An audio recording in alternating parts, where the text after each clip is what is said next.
Ya,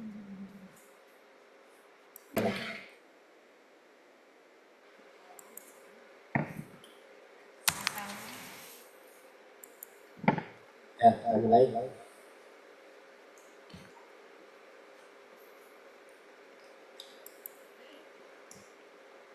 Dah. Mulai ya. Assalamualaikum warahmatullahi wabarakatuh.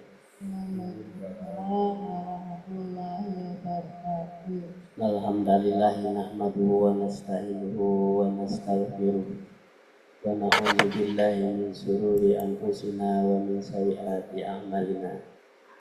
May yahdihillahu fala mudilla lahu wa may yudlil fala hadiya lahu. Asyhadu an la ilaha illallah wahdahu la syarika lah wa asyhadu anna Muhammadan abduhu wa rasuluh. Allahu ta'ala bi-Qur'anil Karim. A'udzu billahi minasy syaithanir rajim. Bismillahirrahmanirrahim. Ya ayyuhalladzina amanu taqullaha wal tanzur nafsum ma qaddamat liqad wattaqullaha innallaha khabirum bima ta'malun. Shadaqallahu alazim. Alhamdulillah kita aturkan kehadirat Allah Subhanahu wa taala. Pagi hari ini kita diberikan nikmat iman, nikmat Islam, nikmat sehat,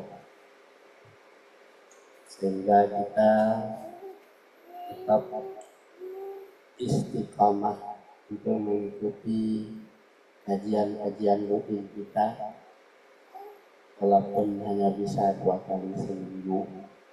Ya, mudah-mudahan ini adalah merupakan pendidikan bagi keluarga kita agar dari yang kecil sampai nanti ya pada anak cucunya dia sudah terbiasa mengaji pagi-pagi. Jadi kita ajarkan bagaimana orang tuanya bertindak melakukan sesuatu yang terbaik. Makanya kita tidak boleh alfa di dalam kajian kita ini terus menerus sehingga menjadi gaya hidup di keluarga. Sesuai dengan Al-Quran, ya. Ya ayyuhalladzina amanu taqullaha wa tanzur nafsun ma qaddamat liqad wattaqullaha innallaha khabirum bima ta'malun. Orang-orang yang beriman hendaklah engkau bertakwa kepada Allah. Hendaklah setiap diri memperhatikan apa yang telah diperbuatnya untuk hari esok akhirat. Nah, jadi kita berbuat hari ini adalah untuk memeriksa kita itu benar-benar beriman apa enggak kepada Allah. Jadi kuncinya adalah beriman dan bertakwa. Kalau kita tidak pupuk, kita tidak bina, kita tidak isi ruang kalbu kita dengan iman, maka kita akan menjadi manusia yang terombang-ambing dalam kehidupannya nanti di kampung akhirat. Oleh sebab itu istiqamah, bahwa istiqamah itu kita menjadwalkan kajian kita, jangan sampai kita hanya sekali-sekali tahu ngaji, sekali-kali tidak. Itu tidak boleh. Kata orang Padang namanya ange-ange ci ayam. Jadi nggak seperti itu ya. Jadi ange-ange ci ayam itu kadang-kadang kalau betulkan ya, kalau lagi pikirannya sehat yang ngaji, kalau enggak mengaji, itu tidak boleh. Kenapa? Pikiran itu yang dibina. Pikiran yang ange-ange ci ayam itu kadang-kadang dia berpaling, kadang-kadang dia Bluetooth mode.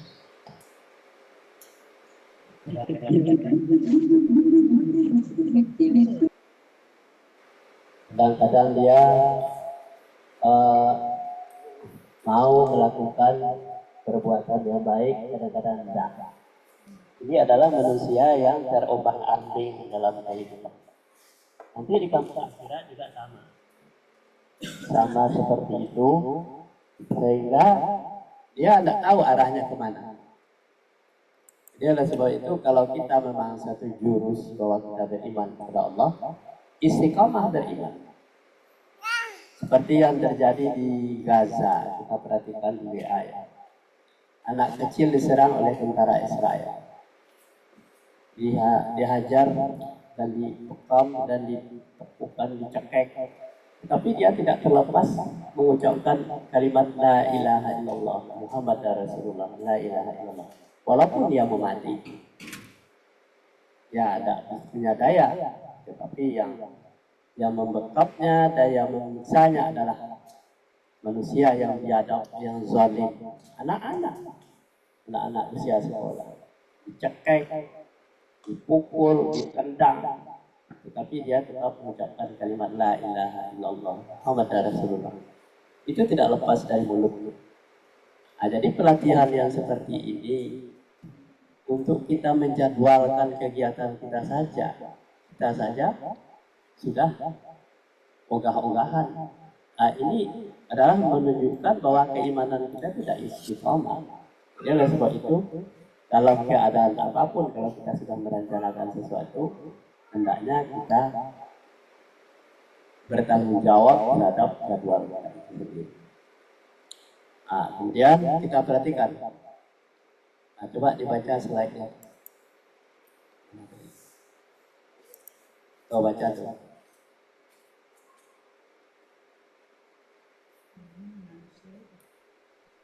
Ya.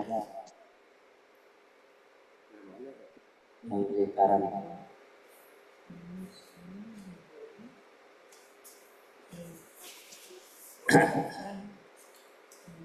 Maka itu nih, mana tuh? Lihat aja. Ini kacamatanya ada. Ini mana? Ya. Dekat dari mulut. Manusia diberi kebebasan untuk memilih izin kehendak Allah, mau dunia saja atau dunia. dekat dari mulutnya. Benar. Izin kehendak Allah. Ridha Allah selamat sejahtera dunia dan akhirat. Murka Allah selamat dan susah dunia tidak akhirat. Jadi namanya manusia itu diberi kebebasan untuk memilih izin kehendak Allah, ya. Nah, mau dunia saja atau dunia akhirat. Jadi boleh pilih. Nah, kalau izin kehendak Allah itu boleh dia mau dunia saja. Jadi tidak larang. Kalau dunia saja, apa saja yang dilakukannya? Apakah dia sopan? Apakah dia tidak sopan? Apakah dia menyolong? Atau dia pembohong? Atau pembual? Atau tukang fitnah? Itu silakan aja. Itu dapat dunia saja. Untuk keenangan pribadi dia sendiri. Boleh diizinkan oleh Allah seperti itu. Tetapi tidak mendapatkan akhiratnya. Nah, maunya kita itu dunia menyenangkan, akhirat juga menyenangkan. Nah, jadi dunia akhirat. Nah, jadi di dunia itu tidak kita bermasalah dengan orang di sekeliling kita.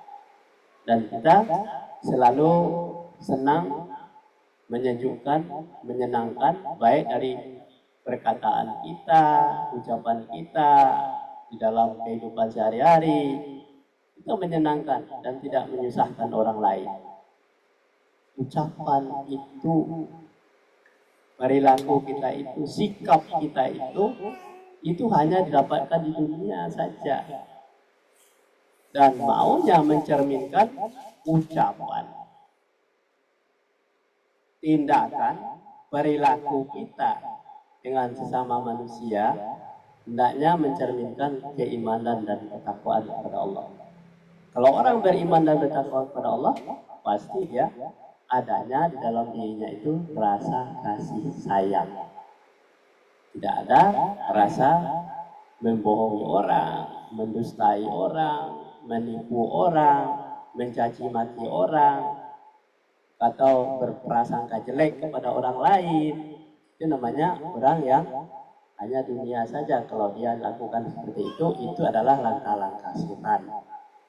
Jadi kalau kita mau dunia kita aman, akhirat kita aman, perbaikilah diri kita sendiri. Bagaimana caranya kita berbuat yang terbaik menurut keinginan Allah. Nah, diizinkan oleh Allah. Nah, jadi dua-duanya boleh, ya kan? Izin dan kehendak Allah. Nah, kalau ridha Allah itu selamat, sejahtera dunia dan akhirat.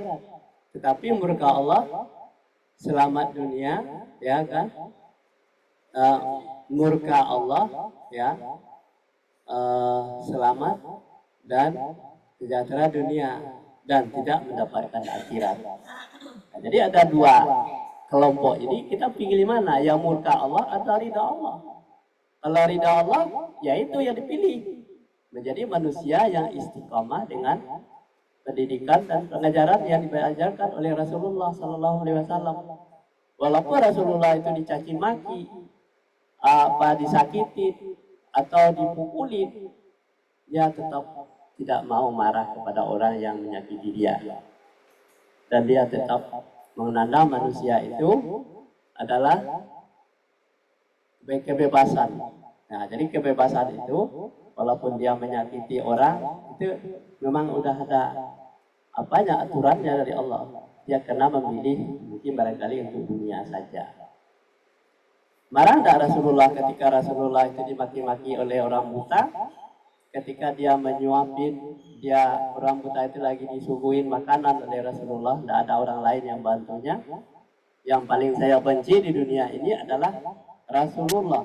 Padahal yang menyuapkan makanan kepada Rasulullah, kepada si buta yang kafir, yang orang Yahudi itu adalah Rasulullah yang peduli. Padahal saudara-saudaranya yang Yahudi, yang kafir, yang musyrik itu tidak peduli kepadanya, tetapi Rasulullah peduli kepadanya. Rasulullah tidak merasa tersinggung. Kenapa? Karena tugasnya adalah orang ini butuh makanan, diberi makan. Dimakan oleh si buta itu makanan dari Rasulullah, dari tangan Rasulullah itu. Tetapi Rasulullah disakiti hatinya. Yang paling saya benci di dunia ini adalah Muhammad Rasulullah. Ketika Rasulullah sudah wafat, ya, digantikanlah oleh Abu Bakar untuk memberi makan si buta tadi yang duduk di simpang itu. Kasih makan, ketika jam-jam laparnya dikasih makan, dikasih minum oleh Abu Bakar. Yang keluar dari mulut si buta ini adalah yang paling saya benci di dunia ini adalah Muhammad Rasulullah. Ketika itu disampaikan oleh Abu Bakar kepada si buta tadi, "Hai buta, selama ini yang memberi makan itu ya adalah orang yang kau benci itu, Rasulullah itu, Muhammad. Sekarang dia sudah tidak ada lagi, sudah meninggal. Kemudian yang menggantikan kedudukan Rasulullah itu adalah saya, Abu Bakar. Nah, kenapa tidak saya yang kamu benci? Kenapa kok ada Rasulullah? Padahal Rasulullah itu bertahun-tahun memberikan makan kepada kamu, memberikan asupan kepada mulut kamu. Dia yang peduli, saudara-saudara kamu, kerabat kamu, orang yang seagama dengan kamu tidak peduli kepadanya. Tetapi kenapa si buta ini? Akhirnya si buta itu menangis, bercucuran air matanya, menyesal apa yang dilakukannya. Nah, inilah satu contoh yang diajarkan oleh Rasulullah itu, bahwa disakiti, mau dimaki, mau apa, dia tidak peduli. Yang penting dia mencari ridha Allah. Nah, ini sebuah pembelajaran bagi kita. Dan kita lanjut. Baca tuh.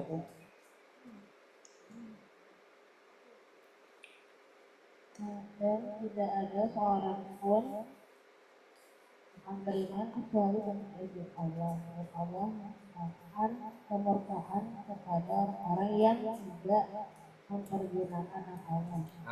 Ya. Di dalam surat 10 ayat 100. A'udzubillahi minasyaitonirrajim. Bismillahirrahmanirrahim. Wa ma kana li nafsin an tu'mina illa bi istillahi wa ja'alu rijsa 'alal ladzina la yaqilun. Jadi artinya, dan tidak ada seorang pun yang akan beriman kecuali dengan izin Allah. Jadi kalau orang beriman itu tidak ada yang akan beriman kecuali dengan izin Allah. Dan Allah menimpakan kemurkaan kepada orang-orang yang tidak menggunakan akalnya. Ini. Jadi tidak ada satupun orang yang beriman hanya kecuali dengan izin Allah. Jadi kalau manusia itu tidak menggunakan akalnya, Allah menimpakan kemurkaan kepadanya. Bagaimana kalau yang disebut dengan tidak akan seorang beriman izin Allah? Untuk beriman itu seizin Allah itu adalah sesuai dengan keinginan Allah. Itu baru bisa beriman. Keinginan Allah itu bagaimana? Al-Quran itu dibaca, dipelajari, dipahami, dipraktekkan menjadi gaya hidup dalam kehidupan kita, baik dalam ucapan, tindakan, dan perilaku kita harus sesuai dengan keinginan Allah. Itu baru disebut beriman. Man kana yu'minu billahi wal yaumil akhir falyakun khairan aw liyasmut.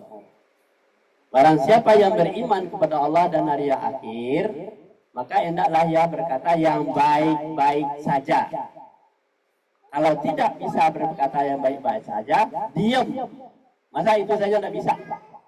Kalau tidak ada modal untuk melakukan perkataan baik, masa tidak bisa sih? Masa yang jelek juga dikeluarkan? Yang baik-baik saja. Kalau tidak bisa yang baik, yang jelek disimpan saja untuk diri kita sendiri. Nah, jadi kalau kita beriman kepada Allah dan hari akhir, hendaklah berkata yang baik-baik saja. Kalau tidak bisa mengatakan yang baik-baik, jangan mengumbar nafsu kita di dalam ucapan yang menyinggung orang lain, yang merusak pikiran orang lain, yang merusak persahabatan, persaudaraan, dan dengan kata-kata kita. Jadi kata-kata itu adalah mencerminkan, adalah perkataan adalah mencerminkan keimanan. Jadi orang yang beriman itu kata yang baik-baik saja. Kalau tidak bisa dia kata baik-baik, ya diam. Masa diam aja tidak bisa, tahan diri gitu. Terus, man kana yu'minu billahi wal yaumil akhir falyakul khairan daibau, ya kan?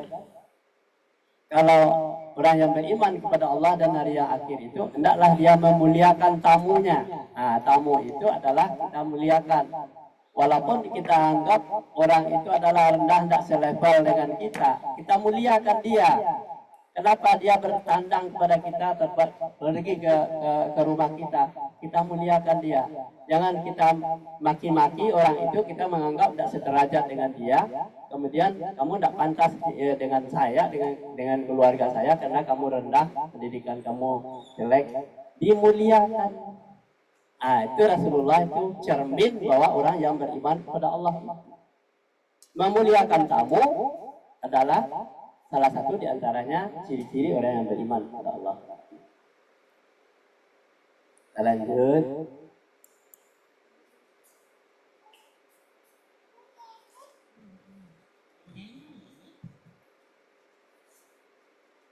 Dan katakanlah, kebenaran itu datangnya dari Tuhanmu, maka barang siapa yang ingin beriman, hendaklah ia beriman, dan barang siapa yang ingin kafir, biarlah ia kafir. Sesungguhnya kami telah sediakan bagi orang-orang zalim itu neraka yang gejolaknya mengepung mereka, dan jika mereka meminta ridho, Misalnya mereka akan diberi minum dengan air seperti besi yang mendidih yang menghanguskan muka. Itulah minuman yang paling buruk dan tempat istirahat yang paling jelek. Ya, di dalam surat 18 ayat 29. A'udzubillahi minasyaitonirrajim. Bismillahirrahmanirrahim. Wa qulil haqq mir rabbikum faman syaa'a wal yu'min wa man syaa'a falyakfur. Inna a'tadna lizalimina nara ahata bihim suradikuha wa iyas afi suna yaqulu bima'in kal mahlin yasluin wujuhu bi'sa syarabi wasa'at murtafaqa. Ya, seperti terjemahan yang dibacakan tadi. Dan katakanlah kebenaran itu datangnya dari Tuhan. Tidak ada datang dari tempat lain, hanya datang dari Tuhan. Yang benar itu datangnya dari Tuhan. Oleh sebab itu kita harus berbuat benar. Maka barang siapa yang ingin beriman, ini kan pilihan. Yang ingin beriman, ada yang tidak ingin beriman. Yang ingin beriman, hendaklah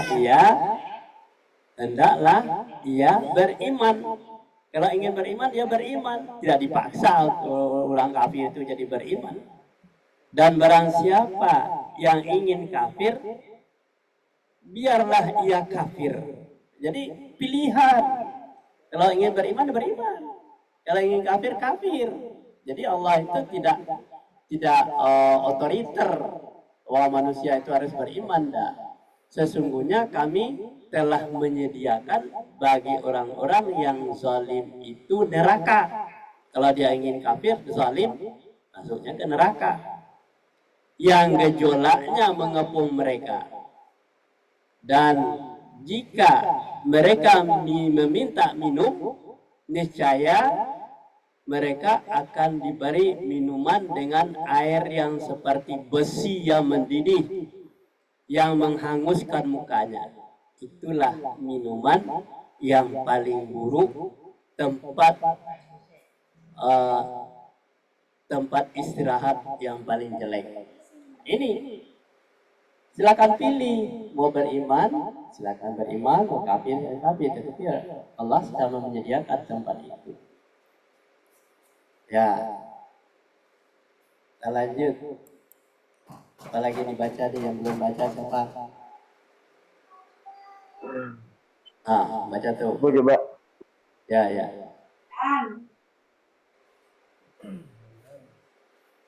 Siapa yang baca?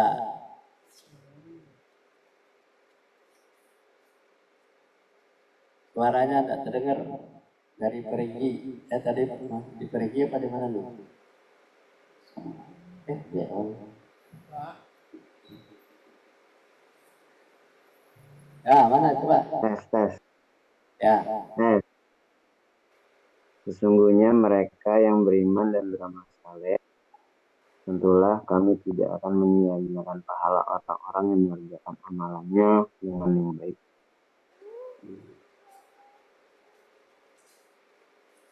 Ya, di surat 18 ayat 30. Ya. A'udzubillahi minasyaitonirrajim. Bismillahirrahmanirrahim. Innal ladzina amanu wa amilus sholihat inna la nudi'u ajram man ahsana amala. Ini ayat, ya. Surat 18 ayat 30 ini mengingatkan sesungguhnya mereka yang beriman, yang beriman tadi kan, dan beramal saleh, itulah yang kami, tidak akan menganiaya, menyia-nyiakan pahala orang-orang yang mengerjakan amal saleh itu. Jadi kalau melakukan sesuatu itu jangan minta hari ini kita berbuat baik, tidak disia-siakan oleh Allah. dibeli oleh Allah amalan iman dan amal salehnya itu. Nah, jadi dihargai dengan surga nanti. Nah, jadi tidak disia-siakan, ditampung, ditabung. Sampai kapan dia beriman kepada Allah? Jangan-jangan dia beriman dia usia mau meninggal, dia kafir. Tapi dia sudah punya tabungan kebaikan-kebaikan. Kalau dia kafir, jadi murtad, semua amal salehnya itu hancur lebur. Hilanglah semua usaha dia selama hidup di dunia. Jadi oleh sebab itu istiqamah kita di dalam keimanan kita. Jaga, ya kan? Kenapa Allah menjaga iman dan amal saleh kita? Mungkin barangkali ya sampai di sini dulu kajian kita pagi hari ini. Kita akan tetap lanjut di depan. Mudah-mudahan ini menggugah hati kita untuk tetap istiqamah beriman kepada Allah. Wabillahi taufik wal hidayah. Assalamualaikum warahmatullahi wabarakatuh. Waalaikumsalam warahmatullahi wabarakatuh.